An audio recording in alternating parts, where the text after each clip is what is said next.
그간 잘 지내셨는지요?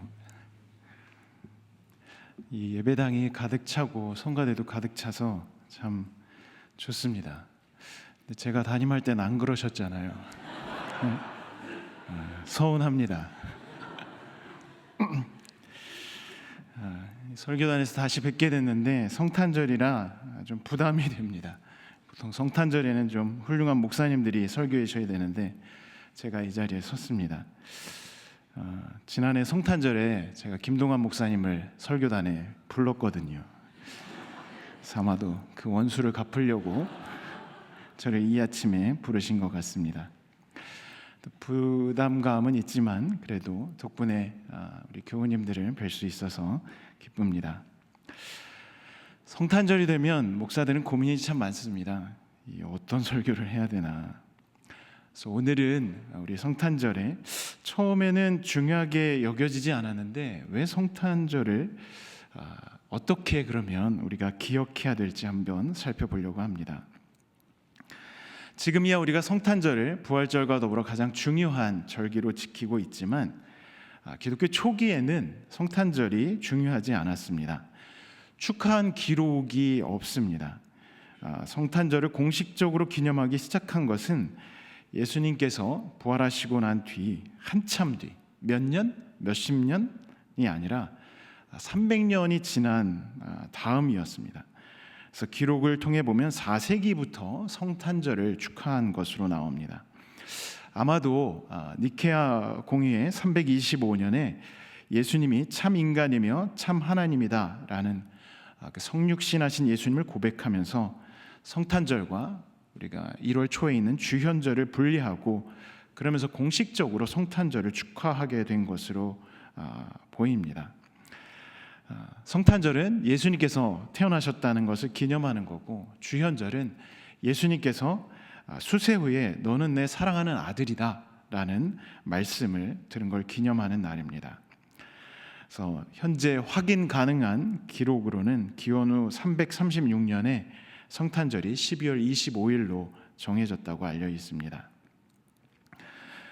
그래서 로마의 서기였던 필로칼루스라는 사람이 354년 연대기라는 것을 작성했는데 거기에 보면 순교자 목록이 있어요. 근데 그 순교자 목록에 유대 베들레헴 그리스도의 생일로 표기가 최초로 로마 문서에 되어 있습니다. 보다 정확히는 1월 초하루부터 8일 전에 예수 그리스도께서 나셨다고 되어 있습니다. 336년이면 예수님께서 탄생하고 부활한 지 아주 오래 지난 시간이잖아요. 그리고 오늘 우리가 복음서도 읽었고 복음서에 예수님 탄생 이야기도 나오는데 왜 그렇게 오래까지 복음서에서도 분명히 읽었는데 오랫동안 축하하지 않았을까 하는 의문을 가지셨으면 좋겠습니다. 그래서 초대교회에서 성탄절 축하를 중요하게 여기지 않았던 이유는 우선 생일 축하가 이교도 의식이라고 여겼기 때문입니다. 생일에 대한 가장 오래된 언급은 고대 이집트 문서에서 나오는데 기원전 3000년경에 생일 축하를 했습니다. 바로 황제였는데 생일은 바로뿐만이 아니라 주변 국가들의 황제를 신으로 숭상하는 그런 예식이어서 초기 기독교에서는 생일 축하를 하지 않았었습니다. 그리고 성서에 보면 이 황제 생일에 끔찍한 일도 발생을 했습니다. 그래서 3세기 교부인 오리게네스는 레위기 주석집에 이렇게 적었습니다. 성경에 기록된 바에 따르면 생일을 축하한 사람은 죄인들 뿐이다. 예를 들어 바로와 헤롯이 그들의 생일을 기념했다. 그래서 바로와 헤롯은 성경에 등장을 하죠. 창세기 40장 20절 이하에 보면 바로는 자신의 생일에 종들을 풀어주기도 했지만 또 죽이기도 했습니다. 마태복음 14장 6절 이하에서 헤롯이 자기 생일을 맞아서 연회를 베풀죠. 그때 헤로디의 딸이 춤을 추고 감동한 헤롯이 소원 하나 얘기해봐라 그랬더니 세례 요한의 목을 달라고 합니다. 그래서 세례 요한이 처형을 당하죠. 그래서 성경에 나타난 이 황제의 생일에 죽음, 살인 이런 것들이 있었기 때문에 오리게네스는 생일 축하가 세속적이기도 하고 죄악적인 관습과 연결된다. 그래서 부정적으로 봤습니다. 그리고 초기 기독교에는 성경에서 생일을 축하하는 신실한 인물의 사례가 없다는 것도 발견을 해서 생일에 대해서 부정적으로 오랫동안 여겨왔습니다. 근데 이교도 의식이기 때문이기도 하지만 기독교 신앙 안에서도 생일을 중요하게 여기지 않았던 더 근본적인 이유가 있습니다. 기독교 신앙에서 핵심은 생일이 아니라 순교일이었기 때문입니다. 생일보다는 죽음을 당했던 순교일 혹은 세례를 받았던 세례일이 중시됐습니다. 기독교가 핍박을 받는 시기였기 때문에 초대교회에서는 신앙의 완성으로 여겨지던 순교일을 더 신성한 날로 기념을 했습니다. 그래서 그리스도의 순환과 부활, 그리고 교부들 또 성인으로 알려진 신앙의 선조들의 순교일을 기념을 했습니다. 이에 반해 생일은 세속적이고 영적인 의미가 부족하다 이렇게 여겼죠. 그래서 오랫동안 성탄절은 생일이기 때문에 공식적으로 축하되지 않았습니다. 그리고 니케아 공의 이후에 성탄절을 축하했지만 중세 역사에서 또 중요하게 여겨졌는데 그 이후에 한때 개신교인들이 교회에서 성탄절을 지키는 것을 또 강력하게 반대하기도 했습니다. 그래서 17세기 종교개혁자 존 녹스를 비롯해서 청교도 또 스코틀랜드 장로교인들은 성탄절 수용을 거부를 했고 지역 교회들이 성탄절을 지키지 못하게 법을 만들기도 했습니다. 그 이유는 하나님께서 성탄절을 지키라고 한 적은 없다라는 거죠. 그래서 교회가 하나님께서 명령하지 않은 것을 그걸 정해서 지키는 건 양심을 얽매는 일이며 혐오스러운 일이라 이렇게까지 말을 했습니다. 그래서 혐오스럽다라는 표현까지 쓴 것이 좀 충격적이긴 합니다. 그래서 교회 역사에서 늘 순교, 세례, 부활, 희생 이런 것들이 더 중요하게 여겨졌기 때문에 아마 이런 일들이 벌어졌던 것 같습니다. 그러나 우리는 성탄절을 지금 중요하게 여깁니다. 그러면 왜 우리가 성탄절을 지켜야 할까? 이거를 오늘 함께 생각해 보면 좋겠습니다. 부활은 물론 우리에게 무엇과도 바꿀 수 없는 중요한 사건입니다. 그러나 그 다른 한 축, 성탄절을 우리가 기념하는 것은 생명이 얼마나 중요한지, 그리고 세속으로서의 세상이 아니라 거룩한 공간과 시간으로서의 세상이 얼마나 중요한지를 교회 역사에서 다시금 깨달았기 때문입니다. 이전에는 부활 중심으로 신앙 활동이 전개되었다면 이제는 생명이라는 것, 생명이 주어졌다는 것, 생명 자체가 얼마나 소중한 것인지를 더 교회가 되새기게 됐다는 겁니다. 오늘 본문은 우리에게 창조의 중요성과 생명의 거룩함을 일깨워 줍니다. 하나님께서 예수 그리스도를 통해서 세상을 창조했다고 요한복음은 얘기를 합니다. 우리가 즐겨 부르는 CCM 가사처럼 태초부터 시작된 것은 하나님의 사랑이죠. 악이나 사탄이 이 세상을 창조한 것이 아닙니다. 그래서 우리가 머무는 이 세상은 우리가 마음대로 사용하다가 홀연히 떠나버리면 되는 악하거나 폐기 가능한 그런 나쁜 세상이 아닙니다. 우리가 살아가는 이 세상은 하나님께서 예수 그리스도를 통해 사랑하도록 만든 그런 공간이고 또 생명이기도 합니다. 하나님이 인간이 되셔서 아기 예수로 이 땅에 오신 이유가 있습니다. 그것은 우리에게 주신 사람은 누구나, 우리에게 주신 생명은 어떤 것이든 예외 없이 다 소중하고 거룩한 존재라는 걸 알려주시기 위해서입니다. 그래서 오늘 본문은 빛으로 오신 예수님은 세상에 와서 모든 사람을 비추고 있다고 합니다. 특별한 사람, 특정한 부류, 특별한 능력, 특정한 지역, 국가 이런 것들이 아니라 모든 사람을 비추는 그런 빛이라고 오늘 요한복음 기자는 우리에게 얘기해 주고 있습니다. 어둠 속에 있으면 우리는 아무것도 분간할 수가 없습니다. 있는지 없는지조차 확인할 수도 없습니다. 얼마 전에 흥미로운 글을 하나 읽었습니다. 우주의 밝기에 관한 글이었는데요. 태양계 밖에 우주 빛의 밝기를 측정을 했습니다. 얼마나 밝을까요? 우주가. 우주 밝기 평균을 측정해 보니까 1.5km 떨어진 곳에 있는 형광등 정도의 밝기라고 합니다. 형광등 1.5km에서 키면 보일까요? 안 보이겠죠. 근데 우리 눈으로 관찰 가능한 가장 어두운 하늘, 아무것도 안 보이는 어두운 하늘보다 100분의 1 정도 밝기, 그게 우주의 밝기라고 합니다. 평균 밝기. 우주는 너무 깜깜하고 그에 비해서 지구는 밝아서 아주 이상한 곳이다 라는 그런 글이었습니다. 어둠이 어떻게 보면 이 우주는 가득 차 있습니다. 그걸 생각해 볼 때 우리는 이상하게 밝은 곳에서 살아가고 있습니다. 특별히 예수님의 빛은 분명한 목적이 있습니다. 빛이 비추일 때 우리는 존재를 확인할 수 있고 분별할 수 있습니다.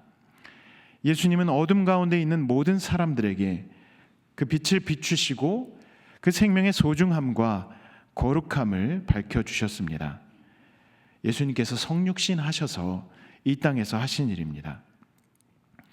사마리아인이라고 차별하지 않으셨고 장애를 죄의 결과로 단정하지 않으셨습니다.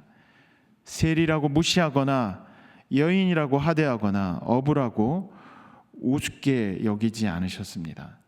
그들에게 예수님은 빛으로 다가오셨고 사람들이 쳐놓은 그 어둠을 걷어내고 하나님 나라를 유업으로 받을 사람들이라고 이렇게 말씀해 주셨습니다.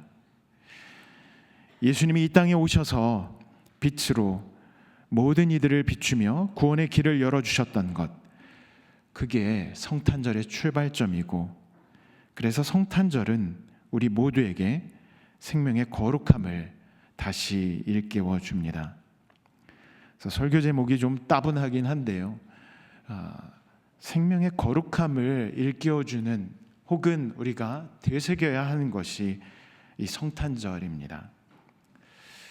가장 작은 자들에게 그리스도께서 빛으로 오신 것을 잘 드러내는 기독교 선교의 현장이 인도입니다.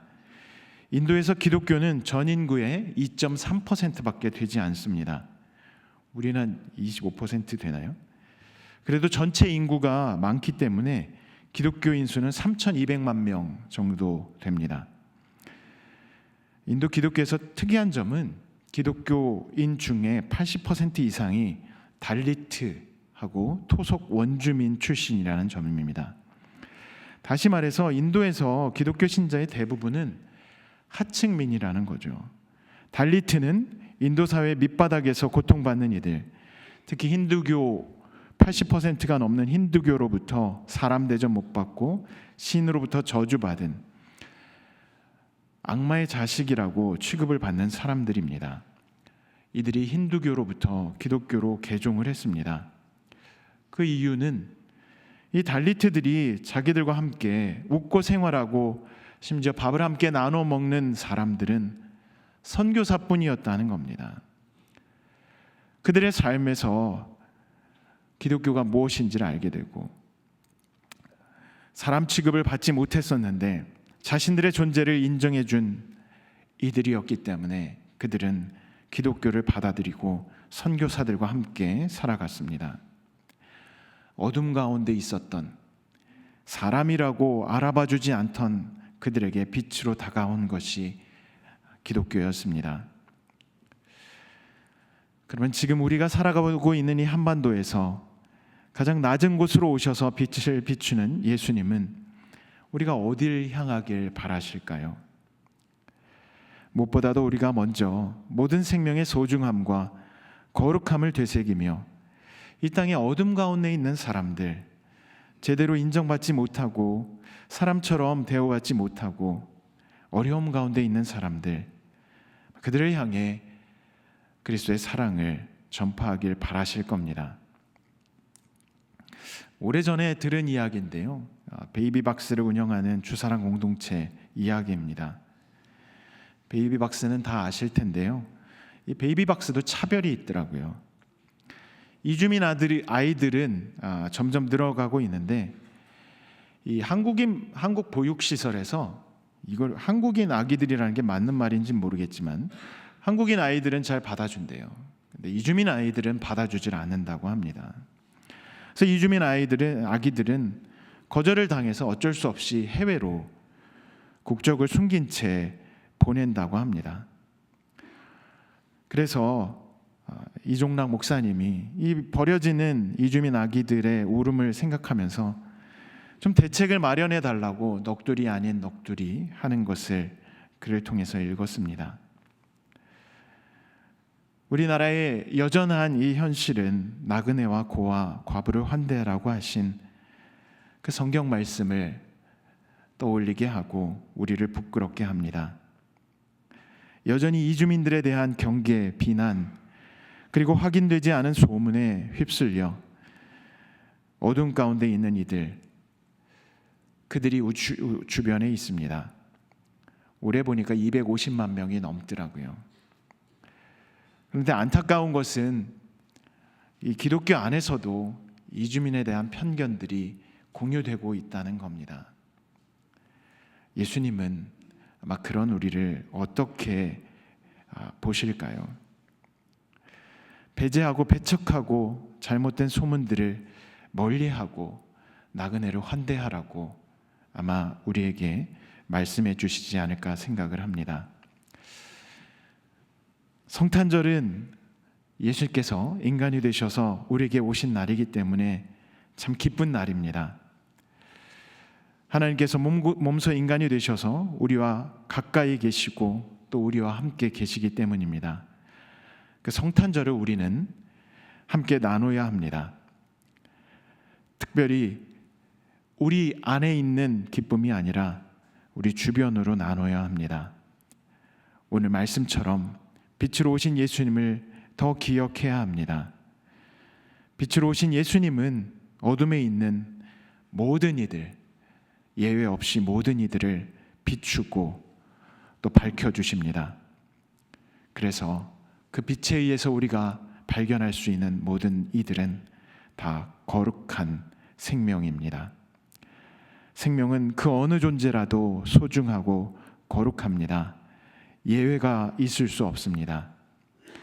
그래서 오늘 이 성탄절을 지내면서 낮은 곳에 오신, 특별히 우리를 위해 오신 예수님을 기억하며 모든 생명이 예외 없이 소중하고 거룩함을 기억하는 그런 성탄의 의미를 되새기는 이 예배가 되시길 축원합니다. 기도하겠습니다.